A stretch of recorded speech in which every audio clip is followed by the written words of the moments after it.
So yun guys, time check 9:08 PM. So piso wifi, nag-setup na naman kami ni Brother Well, gabing-gabi na. So dito lang to sa amin, malapit lang. So Naik, Cavite, Ciudad Nuevo. So sulit na sulit. So hindi to yung may e-load ah. So yung ibang details po nito ay i-send ko po sa inyo, yung sa e-load. So paano ko po siya ginawa. So ito naman po ay normal bendo po ito for internet po no. So pasensya na po hindi ako maka-reply. So maraming salamat po kay Jefferson Sugatan, 3 bendo yung pinaayos sa amin.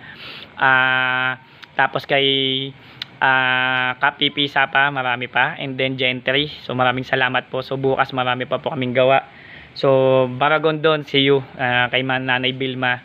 So marami pa po kaming tatapusin. So pasensya na po. Tsaka nitong mga huling araw ay masama po yung aking pakiramdam.